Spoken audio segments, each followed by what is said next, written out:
My name is Allison Gabriel. I'm an associate professor and Robbins Fellow in the Management and Organizations Department in the Eller College of Management. And I am the 2021 recipient of the Distinguished Early Career Contributions Award. And this is Nitya Chawla, and she's my former doctoral student, and she also won an award. Hi, I'm Nitya. I won the 2021 S. Raines Wallace Dissertation Award. I obviously used to be at the University of Arizona, but I'm now an assistant professor at the Mays School of Business at Texas A&M University. Describe the body of work that you did that led to the award. So my dissertation explored female job seekers' affective and behavioral consequences to experiencing both overt forms of sexism, what we typically call hostile sexism, but also very benign, more subtle forms of sexism, which we call benevolent sexism. And we really looked at this from a week-to-week perspective to understand how are they affectively reacting, what does that really do for their behaviors, and even their job search outcomes on a weekly basis. Well, what was cool was that you were able to look at these things week to week and link them to things like interviews and rejections, like things that are really meaningful for the job search. So it wasn't just that women were experiencing sexism, but we kind of understand now what's going to happen to them later in their job search, and that's important.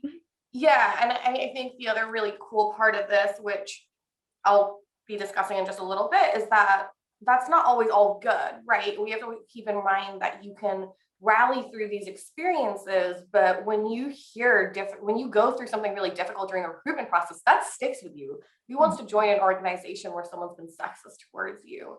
And so there's still a lot more work to be done in the area, which I'm excited to do, but that was, for me, a really good first step. Mm-hmm. Yeah. And so for my work, the fun thing about my research is that it's really evolved thanks to you and other doctoral students that I worked with or formerly worked with. And so I think the body of work that led to this award originally was my work on emotional labor. So how people regulate their emotions through various regulation strategies. Some of them are an effort to be more authentic, like deep acting, changing how you actually feel to display those real emotions towards other people, whether they're customers or coworkers, or surface acting, faking it till you make it. And what does that do to the quality of the interpersonal exchanges we have with other people? And so originally I studied that with customers, but then I've started looking more at how we regulate our emotions with our coworkers, right? Because even though there might not be service with a smile expectations in our workplaces like you see in service jobs, there's certainly norms about how you're supposed to interact with other people. And so that's been a large part of my work, but I've also been studying things related to a variety of topics related to recovery and well-being, and women's health is what I'm really passionate about now, understanding how various issues and aspects of women's health, whether it's due to motherhood or postpartum issues, how that's entering the workplace, because we talk about work and non-work as these like separate domains that we can segment and separate, but that's not what happens for a lot of these experiences. So I'm trying to unpack that a little bit more. What are some of the most interesting pieces of work that you're doing right now? One thing that we're doing right now that I'm really excited about, honestly, it's our work. So I'm really excited about our research on ambient harassment in the workplace. So, not just thinking about being, your dissertation, it was a direct hit to you, right? I was directly exposed to hostile benevolent sexism. That's of course terrible. But what happens when you're just working on a day-to-day basis and you overhear these sexist comments in the workplace? What does that do in terms of your emotional reactions? So are you feeling really fearful because you worry that you're going to be targeted next? Do you feel a lot of anxiety because you're trying to process that? What do you do next in the day? Like, how do you try to speak up and voice out? What happens when you go home? So I'm really excited about that.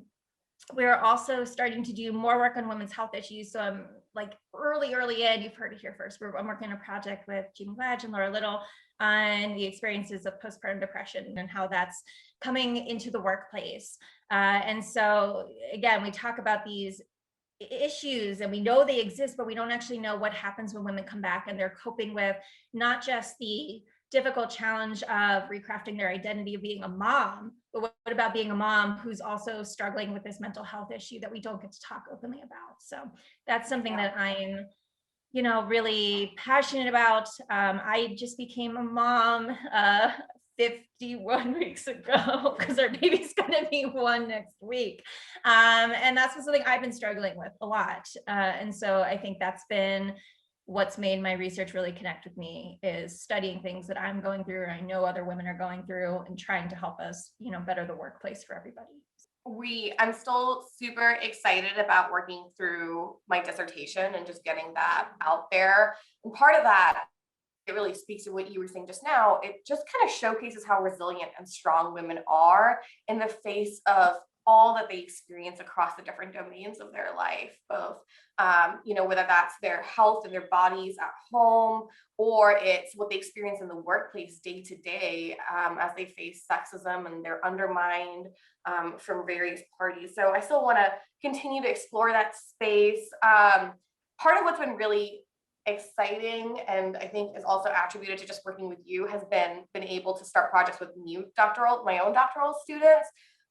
And so just to give a brief highlight and a shout out to some of them, I'm working on a project with Melanie Prangler, who's a 4th-year PhD student here, and we are working on understanding the experiences of Black law enforcement officers. And we're just super, super excited about that because it's a very difficult space to navigate. These are historically racist organizations, and yet you have Black people day in and day out choose to join those organizations. And we've just been really, really moved by what they're doing in their spaces every day, trying to combat systemic racism. So we're hopeful we're able to tell their stories as much as we can and amplify their voices. And speaking to the idea that, we have these whole lives outside of work that we sometimes try to stop from bringing in. Another project that I'm working with another doctoral student, Sayan Yun, who is in her 3rd year right now. We look at grief experiences and how does that shape who you are in the organizations? Who do you share your grief with? And what does that do both for yourself, but also the person that you share that grief with? Does that actually help you create better interpersonal experiences? Or is it a really awkward emotional experience and you don't really know what to do with that? And we just don't know that yet. So that's some stuff that I'm still really excited to continue to explore.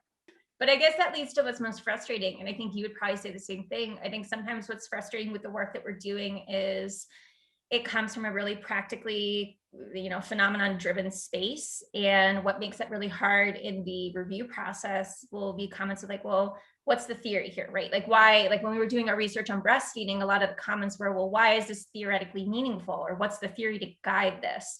And so I know that's something I struggle with, is just how do we tell these stories that need to be told, but also meet the bar for the theoretical threshold that we need to be hitting? And I don't have a good answer to that yet.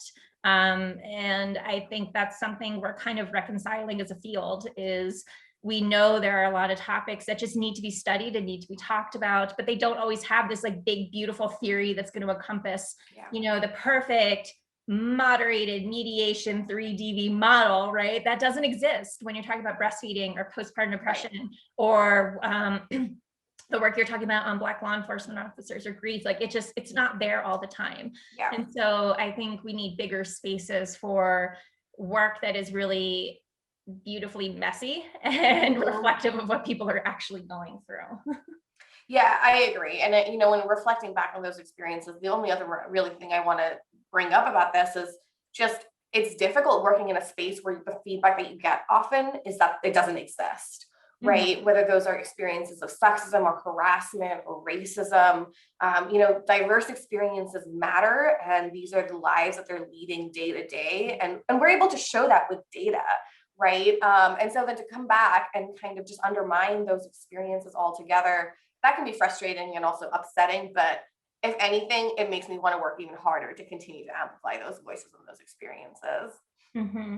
So what advice, you're just kind of getting started. One of the last questions is, what's one piece of advice you would give? I think going through this last year in a pandemic, having a baby, dealing with all of the things I've had to deal with, I think my biggest piece of advice is to find collaborators and a support network in this field who lifts you up and allows you to be your full authentic self. So one of the comments I've gotten since coming back from parental leave, which was way too short in the US, is that oh, like you're doing it all and you're doing all these things and you're still researching and you're associate editor at JAP and you're doing it all. It's like, no, I'm not actually. I have a huge support network at home. My husband, Mike, he had to drop part-time. You know this, like you were part of that decision as we were sorting it out. We're lucky that my parents are here. And then I'm lucky that I have co-authors who respected my space and realized that I was having a really, really hard time, and people, oh man, would it be a real video if I like cried on it? That I needed space to come back and I needed support, and they carried me through that. And I'm really thankful. But I also recognize that not everybody has those co-author relationships, right? We see a huge drop off in productivity for women after they decide to have kids. And I think part of that is, systemic structural things of how we allocate leave and make those decisions. But some of it is also just who is in your network and who's supporting you. So I think that's my biggest piece of advice, is to find the network that's going to value you, your whole self authentically, and give you the space you need to come back when you're ready. And to just, and that's for anything. That's not just having a kid. That's elder care. That's helping a spouse who's sick. That's just you taking time for you when you feel like your mental health isn't where it needs to be. Mine's going to be a little less. That was just like legendary advice, and mine's going to be far less than that.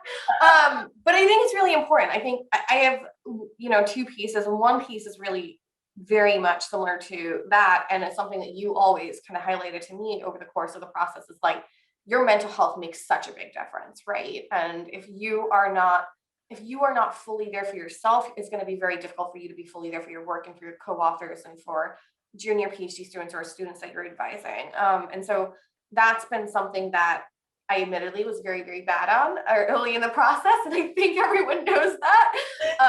But I'm really trying to get better at just understanding that it is important for everyone around me.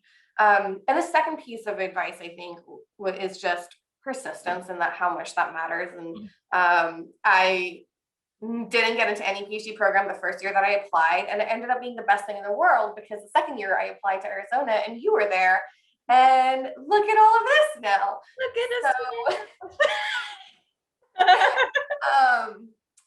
Just like believe in yourself and believe in your advisor. If you have a good relationship with your advisor, I think trust your advisor, and that makes all the difference. And just keep on going. You will see the light of the tunnel one day. So what's your fun fact? I feel like we know everything about each other. So I think I pulled out one that you don't even know. Oh, I was going to give a very different fun fact, but that I thought, well, you already know this, so it's fine. But in the spirit of bringing our whole family lives into our workspace, my fun fact is that we are currently pregnant and expecting a boy in August. And so that's going to be exciting. It's going to be great. It's going to be so it's just it's really, really hard. But it's already hard. So I believe. Yeah. It's really hard, but I think it is this fun, identity crafting moment. We don't get a lot of opportunity. You could go through this field and just be like, I'm just going to keep publishing and publishing and publishing and publishing and publishing. And you can do that. And I think you personally, you're going to keep doing that. But how many times do you get these major shocks that let you pivot and think about what you want to do? So, yeah, no, that's true. There is a lot of self-reflection and identity currently crisis going on right now, but I'm excited for that to try great. An expansion. It's gonna be so fun.